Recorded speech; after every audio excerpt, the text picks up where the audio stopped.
کل کی نشست میں تھے نماز جنازہ پڑھنے کا طریقہ اور دعا، اور نماز جنازہ کس کی پڑھی جائے کس کی نہیں پڑھی جائے۔ آج کے نشست میں کن لوگوں کی نماز جنازہ نہیں پڑھی جائے۔ کچھ لوگ ایسے ہیں کہ جس کا مرنے کے بعد نہ ان کو غسل دیا جائے گا، نہ اس کی نماز جنازہ پڑھی جائے گی، بلکہ اس کو ویسے ہی دفن کر دیا جائے گا۔ وہ کون لوگ ہیں؟ ملاحظہ فرمائیے۔ مسئلہ ہر مسلمان کی نماز پڑھی جائے، اگرچہ وہ کیسا ہی گنہگار اور مرتکب و کبائر ہو، سوائے چند قسم کے گنہگاروں کی ان کی نماز نہیں۔ باغی جو امام برحق کے خلاف لڑنے کو نکلے اور اسی بغاوت کی حالت میں مارا جائے، ڈاکو کو ڈاکہ میں مارا گیا، نہ ان کو غسل دیا جائے نہ ان کی نماز جنازہ پڑھی جائے، بلکہ ان کو ویسے ہی دفن کر دیا جائے۔ کون لوگ ہیں؟ جو امام برحق، یعنی کہ جو حق کے خلاف جنگ لڑے، حق کے خلاف وہ بغاوت کرے، تو ان کی نماز، اگر وہ اسی جنگ میں اگر وہ مارا جائے تو پھر ان کی نماز جنازہ نہیں پڑھا جائے گا۔ اور ڈاکو جو ڈاکہ ڈالتے سمے، چوری کرتے سمے اس کو اگر مارا جائے تو پھر ان کی بھی نماز جنازہ نہیں پڑھی جائے گی، نہ ان کو غسل دیا جائے گا، ان کو ویسے ہی دفن کر دیا جائے گا۔ اور جس نے کئی آدمیوں کو گلا گھونٹ کر مار ڈالا یا قتل کیا، کئی آدمیوں کو ان کا قتل جو ہے سر عام ہو چکا ہے، اور ان گناہوں سے اس نے اگر توبہ نہیں کیا، افسوس نہیں کیا، تو پھر ان کو بھی بغیر غسل، بغیر نماز جنازہ کے ان کو دفن کر دیا جائے۔ اور جس نے اپنے ماں باپ کو مار ڈالا، اس کی بھی نماز جنازہ نہیں پڑھی جائے گی۔ ایک وہ مسلمان آج کل ایکس مسلم کے نام سے جو نام جانا جاتا ہے، جیسے نہ وہ مسلمان ہے نہ کسی دھرم پر ہے، اور وہ اللہ رسول کی گستاخیاں کرتا ہے اور اولیاء کرام کی جو گستاخیاں کرتا ہے، اگر اس سے وہ توبہ نہیں کرتا، پھر ان کا پچھتاوا نہیں ہے، تو پھر ان کی بھی نماز جنازہ نہیں پڑھی جائے گی۔ اچھا، گستاخیوں میں کئی لوگ اس میں شامل ہیں، کچھ لوگ شامل نہیں ہیں۔ کئی ایسے جماعت ہیں کہ جس میں گستاخیاں ہوتی ہے اور گستاخیاں کر بھی رہے ہیں، لیکن ان گستاخی کے جماعت کے ہر لوگ کو بھی ایسا نہیں ہے کہ ہر لوگ انہی میں شامل ہے، ہر لوگ ان میں شامل نہیں ہیں۔ ان میں شامل وہی ہوگا کہ جس کے گستاخیوں کے بارے میں اس کو پورا علم ہو چکا ہے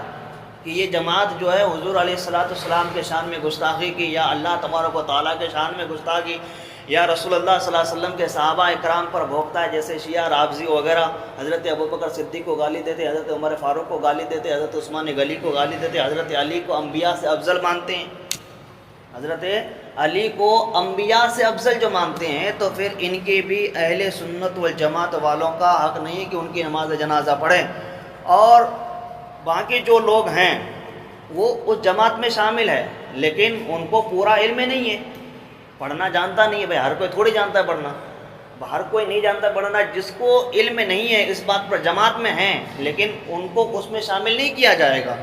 علم ہونے کے بعد شامل کیا۔ علم ہو چکا، اب اگر وہ نہیں مان رہا ہے تو پھر وہ گنہگار ہے۔ جیسے مان کے چلو ابھی کوئی گناہ کر رہا ہے، کوئی شراب پی رہا ہے، کوئی زنا کر رہا ہے، نہیں جانتا تھا، پی رہا تھا شراب، لیکن اب اس کو علم ہو چکا کہ شراب پینا اسلام میں حرام ہے، زنا ناجائز و حرام ہے، بہت بڑا گناہ ہے، چوری کرنا گناہ ہے۔ تو اس طرح سے جیسے نماز کا پڑھنا اور نماز کا چھوڑنا اور نماز کا انکار کرنا، یہ تینوں الگ الگ ہے۔ نماز پڑھتا یہ الگ چیز ہے، نماز کو چھوڑتا انکار نہیں کرتا، نماز کو چھوڑ رہا انکار نہیں کر رہا ہے۔ مان کے چلو کبھی کسی نے کہا کہ چلو بھائی نماز کے لیے، اس نے ٹائم دے، ہاں چلو انشاءاللہ آئیں گے، آج نہیں کل آئیں گے، کل نہیں پرسوں آئیں گے، یہ اس نے نماز کا وقت کو ٹالا، اس نے انکار نہیں کیا۔ انکار اس کو کہتے، جیسے مان کے چلو ابھی میں نے آپ کو کہا کہ چلو بھائی نماز پڑھنے کے لیے، آپ نے اگر مجھے رغبت کہا کہ نماز کیا ہمارے لیے، میں نماز کیوں پڑھوں گا، نماز سے میں کیا ملتا ہے، یہ ہوتا ہے نماز کا انکار کرنا۔ اب جو اس کا انکار کرے تو وہ پھر اسلام سے نکل جائے گا۔ تو اسی طرح سے قیامت کا انکار کرنا، قرآن مقدس کا انکار کرنا، کسی بھی نماز کا انکار کرنا، کسی بھی فرضیت کا انکار کرنا، لوح و قلم، عرش، کرسی، دوزخ، اب مان کے چلو کسی کا کہ نہیں تم عبادت نہیں کرو گے، اللہ کو سجدہ نہیں کرو گے، اللہ کی عبادت میں ان کے حکموں کو نہیں مانو گے تو تمہیں اللہ تبارک و تعالیٰ جہنم میں ڈالے گا، تم پر عذاب ہوگا۔ اب وہ عذاب کا انکار کر رہا کہ نہیں نہیں ایسا کچھ نہیں ہے کہ ہم نماز نہیں پڑھیں گے تو ہم مجھے عذاب دیا، ایسا کچھ نہیں ہے،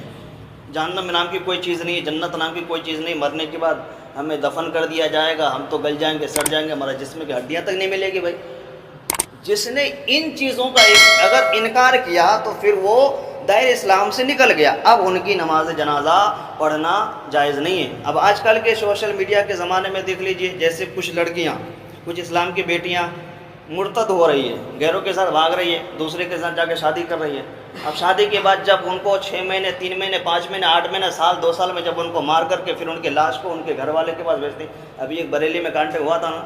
ایک لڑکی مرتد ہو گئی، دوسرے کے شادی غیر مذہب کے ساتھ شادی ہو گئی،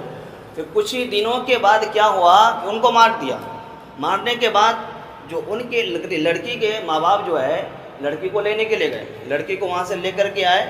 بریلی شریف سے فتویٰ جاری ہو گیا کہ ان کی نماز جنازہ نہیں پڑھی جائے گی، نہ ان کو مسلمان کے قبرستان میں دفن کیے جائے، کیونکہ وہ مرتد ہو چکی، وہ اسلام سے اس نے نکل گیا۔ اگر اسلام میں ہوتا تو پھر جاتے نہیں۔ پھر اس نے شادی کیا، شادی بھی کیا تو بھائی غیر مذہب کے رسم و رواج کے ساتھ،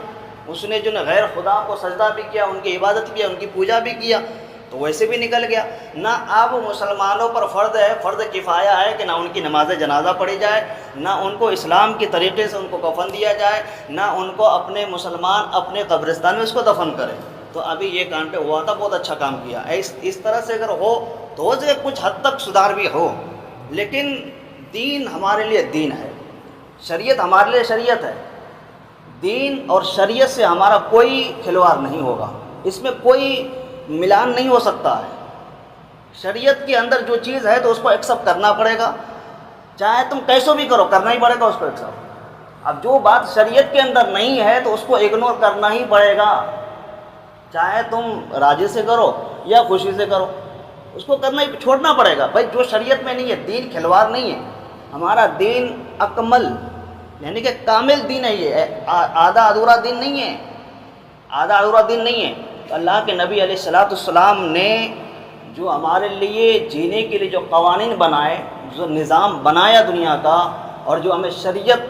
دے کر کے رسول اللہ صلی اللہ علیہ وسلم دنیا سے جب تشریف لے کے گئے تو ہمیں ان شریعت پر عمل رہنا ہے، ان پر عمل رہنا ہے، لیکن انکار نہیں کر سکتے کسی حال پر۔ انکار کریں گے تو چلے جائیں گے، اب نماز نہیں پڑھیں گے، اس کا گناہ آپ کو ملے گا، بہت بڑا گناہ ہے۔ شراب پئیں گے، ان کا آپ کو گناہ ملے گا۔ مان کے چلو کوئی شراب پی رہا ہے، شراب کے حالت میں اس نے اگر کوئی الٹا سیدھا بک دیا تو کچھ حد تک کے لیے اس کو معاف ہے۔ شراب پینے کے بعد وہ اپنے ہوش و حواس میں آیا، اگر اس کو کسی نے شراب کے بارے میں سمجھایا کہ بھئی شراب نہ پیو، اسلام میں شراب ناجائز و حرام ہے، اگر وہ شراب کے نشے میں نہیں ہے، نشے کے اندر وہ نہیں ہے، دھت نہیں ہے نشے میں، ابھی اپنے ہوش و حواس میں، اب ان کو سمجھانے والا کسی نے سمجھایا اور وہ اس کا اقرار کیا کہ نہیں اسلام میں شراب جائز ہے، ہم پی سکتے ہیں، تو پھر کیا ہو جائے گا؟ اسلام سے نکل، کیونکہ وہ ناجائز و حرام ہے۔ ناجائز حرام چیزوں کو جس نے اسلام میں جائز قرار دیا، اس کو جائز مانا، تو پھر وہ اسلام سے نکل جائے گا۔ پی رہا ہے وہ الگ چیز ہے، وہ پی رہا ہے لیکن اقرار نہیں کر رہا ہے، اقرار یہ کر رہا ہے کہ نہیں اسلام میں شراب ناجائز و حرام ہے لیکن میں پی رہا ہوں۔ میں اگر وہ اگر اس کا اگر یہ رہا تو پھر کوئی دقت ہی نہیں ہے، کوئی مسئلہ نہیں ہے، اس کا عذاب بہت ہے، بہت بڑا گناہ ہے۔ اسلام تو کہتا ہے کہ بھائی تم شراب سے دور رہو،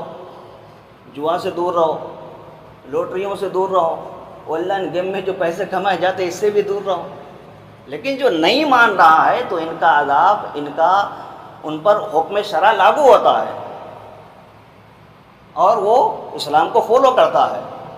اور ایمان اور عقیدہ یہ دو چیز الگ الگ ہے، دو چیز الگ۔ ایمان کس پر ہے؟ اللہ تبارک و تعالی، قرآن مقدس اور 3 کتاب اور ہیں، توریت، زبور، انجیل۔ خیر اس زمانے میں بھی یہ 3 کتاب ابھی آپ کو مکمل نہیں ملے گا، 3 کتاب آپ کو مکمل نہیں مل سکتا۔ اب تورات کو اٹھا کے دیکھ لیجئے، آپ کو پورا تورات ملے گا نہیں جس طرح سے اترا تھا۔ زبور کو اٹھا کے دیجئے وہ بھی آپ کو نہیں ملے گا، انجیل کو اٹھا کے دیکھیے وہ بھی نہیں ملے گا، کیونکہ یہ 3 کتاب جو ہے آج نہیں تبدیل ہوا، یہ حضور علیہ السلام کے آنے سے پہلے تبدیل کر دیا گیا ہے۔ یہ 3 کتابوں کو حضور علیہ السلام کے آنے سے پہلے تبدیل کر دیا، ان کے رد و بدل پہلے ہی کر دیا۔ پہلے کیوں کیا تھا؟ کیونکہ ان 3 کتابوں میں آخری نبی کا ذکر ہے،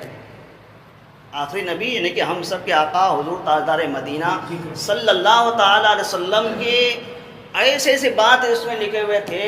جو یہودیوں کے عالم، جو توریت کے جو عالم تھے، انجیل کے جو عالم تھے اور زبور کے جو عالم تھے، تو جب ان لوگوں نے جب پڑھا کہ یہ کتاب میں اس طرح سے ہیں، اگر یہ کتاب اسی طرح سے رہ جائے گا، اور حضور کے پیشن گوئی اس میں بتایا گیا ہے، اللہ تبارک و تعالیٰ نے اپنے محبوب کا ذکر تینوں کتاب میں دیا ہے کہ میرے محبوب دنیا میں کون سے زمانے میں آئے گا، کس جگہ میں پیدا ہوں گے، کہاں سے کہاں ہجرت کر کے جائیں گے، کتنے سال کے اندر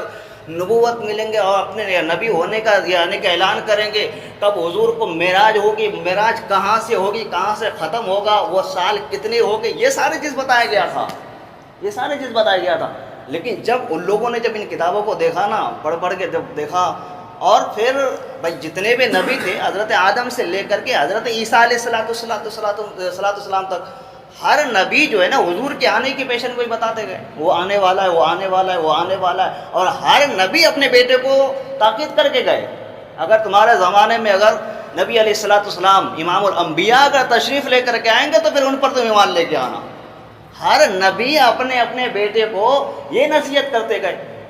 تو جب یہ ساری بات جب توریت، زبور، انجیل میں جب وہاں کے لوگوں نے دیکھا نا تو رد و بدل کرنا شروع کر دیا۔ کیوں رد و بدل کیا؟ رد و بدل کرنے کا مقصد یہ تھا کہ اگر یہ کتاب اگر عوام تک پہنچ جائے گی، عوام تک یہ کتاب پہنچ جائے گی، ہو سکے ہم نہیں رہیں گے لیکن کتاب باقی رہے گی، باقی رہے گی۔ اور جب جو لوگ بچیں گے یہودیوں میں، نصرانیوں میں، تو وہ لوگ ان کتابوں کو پڑھ کر کے پھر اگر حضور کا زمانہ پائے گا اور حضور کو سیم جس طرح سے کتاب میں اللہ تبارک و تعالیٰ نے بتایا اسی طرح سے پائے گا، تو پھر ہمارے مذہب کا نام و نشان ہی نہیں رہے گا، ہمارے مذہب کا نام و نشان نہیں۔ اس لیے پھر اس نے کیا کہ یہ ان کتابوں کے وہ الفاظوں کو نکال کر کے اپنے طرح سے من گھٹ الفاظ اس میں لکھ دیے، حضور کے گستاخیاں اس میں لکھ دیا۔ حضور کے گستاخی ایسا نہیں کہ حضور کے آنے کے بعد بھی ہو رہا، حضور کے آنے سے پہلے بھی حضور کی شان میں گستاخی ہوا، لیکن وہ قوم ہلاک ہو گیا، برباد ہو گیا، تباہ ہو گیا، نیست ہو گیا، نابود ہو گیا، زمین پہ ان کا کوئی نام لینے والا نہیں ہے۔ حضور کے نام دیکھو، حضور کے عاشقوں کو دیکھو، حضور کے صحابہ کو دیکھو، حضور کے تابعی کو دیکھو، تابع تابعین کو دیکھو، خلفاء راشدین کو دیکھو، نام لیتا جا رہا، اور صبح قیامت تک ان کا نام ہوتا رہے گا، صبح قیامت تک۔ جو حضور سے جڑ گیا، حضور کے دامن سے جس نے اپنا وابستہ رکھا، حضور کے دامن سے جس نے اپنے وابستہ رکھا، ان کے نام کبھی مٹنے والا نہیں ہے، مٹنے والا نہیں ہے۔ اچھا بڑے بڑے بادشاہ آئے چلے گئے، بڑے بڑے پہلوان آئے چلے گئے، ان کا نام لینے والا کوئی ہے؟ کوئی ہے؟ اب بھائی ہندوستان میں دیکھو، بغداد میں دیکھو، کلیر میں دیکھو، اجمیر میں دیکھو، دلی میں دیکھو، کہاں کہاں ہے ایسے ایسے اللہ کے نیک بندے ہیں جس نے حضور علیہ السلام کے دامن سے وابستہ رہا، حضور کے دین کو پھیلاتا رہا، سچے دین پر اکمل یعنی کہ کامل بن کر کے اپنا ثابت قدم رکھا، تو آج بھی ان کا نام لوگ زور و شور سے لیتے ہیں، زور و شور سے لیتے، بڑے عشق و محبت سے ان کے نام لیتے ہیں۔ تو یہی ہے کہ ہمیں جو ہم گناہ کرتے ہیں، گناہوں سے ہمیں دور ہونا ہے، لیکن اللہ رسول کی باتوں کو انکار نہیں کرنا ہے۔ اللہ رسول کے گستاخیاں یہ معافی نہیں ہے، اس کا کوئی معافی نہیں ہے۔ کوئی کہے کہ ہم رسول اللہ صلی اللہ علیہ وسلم کی گستاخی کریں، ان سے ہمارا میل جل ہو، ایسا بھی نہیں ہو سکتا ہے، کیونکہ جو حضور کا نہیں ہو سکتا وہ ہمارا کیسے ہو سکتا ہے؟ مان کے چلو ابھی اگر کوئی آدمی ہے، اس کا جھگڑا کسی آدمی سے ہو جائے، اچھا خاصا جھگڑا ہو جائے، لڑائی مار تک بھی بات پہنچ جائے، اب ان کا جو بیٹے ہیں، ان کے جو لڑکے ہیں، ان کے باپ سے جن کا جھگڑا ہوا، ان کا بیٹا ان سے بولے گا، ان سے دوستی رکھے گا؟ قطعی نہیں رکھے گا، کیونکہ جس نے ان کے باپ کی عزت اچھالے، ان کے باپ کے گریبان پکڑ لیے، جب ان کو بیٹے کو برداشت نہیں ہو سکتا کہ ان کا بیٹا ان کے باپ کے گریبان پکڑنے والے سے بات نہیں کر سکتا، ان کے باپ کے گریبان پکڑنے والے کے گھر نہیں جا سکتا، یہاں تو پھر رسول پاک کی بات ہے، یہاں پہ رسول پاک کی بات ہے۔ رسول اللہ صلی اللہ علیہ وسلم ہمارے سارے چیزوں سے عزیز ہیں، سارے چیزوں ہمارے دل سے بھی زیادہ عزیز ہیں۔ تو جو اگر حضور کے شان میں گستاخی کرے، کل جو میں نے باتیں بتائے تھے، ان باتوں پر جس کا عقیدہ ہو، پھر ایسے سے رشتہ توڑو، ایسے سے رشتہ توڑو، اپنا عقیدہ مضبوط رکھو، ایمان کو صحیح سلامت رکھو۔ دور حاضر میں ایمان کو بچانا بہت بڑی مشکل ہے، اور جس نے ابھی اپنا ایمان اور عقیدہ بچایا، دنیا میں سب سے بڑا انسان، امیر انسان وہی ہے، دنیا کچھ نہیں ہمارے لیے، 4 دن کی دنیا ہے، چلے جانا ہے۔ ہاں ایمان سینے میں سلامت رکھو، بس یہی ہے، ایمان اپنا سینے میں سلامت رکھو، چند رہو تو اچھے رہو۔ کہا نہیں کہ 1 کپ چائے پیو بڑھیا پیو، نہ پیو پورے کپ، آدھی کپ پیو بڑھیا پیو، اچھے ہو۔ حلال کی چٹنی سے، حلال کا رزق، حلال کے پیسے سے چٹنی روٹی کھانا وہ ہمارے لیے شکر ہے، حرام کے دولت سے اچھے اچھے نعمتوں کو کھانا ہمارے لیے گوارا نہیں ہے کہ نہیں ہے؟ تو اسی طرح سے یہ سارے مثالیں ہیں، یہ ہمیں سمجھنے کی وہ چیز ہے۔ اللہ تبارک تعالیٰ سے دعا ہے کہ ہم سب کو اہدنا الصراط المستقیم، شریعت مصطفیٰ سنت رسول پر عمل کرنے کی توفیق رفیق عطا فرما، ہم سب کو ایمان اور عقیدہ کی مولا حفاظت عطا فرما۔ یا مولا اپنے حبیب کے شد کے دفیع سے مولا ہم سب کو نماز سے پنجگانہ با جماعت ادا کرنے کی توفیق رفیق عطا فرما۔ یا مولا ہم سب کو حضور علیہ الصلوۃ والسلام سے سچی پکی محبت عطا فرما۔ یا مولا ہم سب کو ایک اور نیک ہونے کی توفیق رفیق عطا فرما۔ یا مولا اپنے حبیب کے شد کے دفیع سے مولا ہم سب کو مولا شریعت مصطفیٰ سنت رسول پر عمل کرنے کی توفیق رفیق عطا فرما۔ یا مولا ہم سب کے دعاؤں کو، ہم سب کی نمازوں کو مولا اپنی بارگاہ میں قبول و مقبول عطا فرما۔ وقال اللہ تعالی فی شان حبیبہ المصطفیٰ ان اللہ وملائکتہ یصلون علی النبی یا ایھا الذین آمنوا صلوا علیہ وسلموا تسلیما۔ اللہم صل علی سیدنا صفینا حبیبنا نبینا مولانا محمد وآلہ وسلم، صلوا علیہ صلاۃ و سلام علیک یا رسول اللہ صلی اللہ تعالی علیہ وسلم۔ سبحان ربک رب العزۃ عما یصفون وسلام علی المرسلین والحمد للہ رب العالمین وحق لا الہ الا اللہ محمد رسول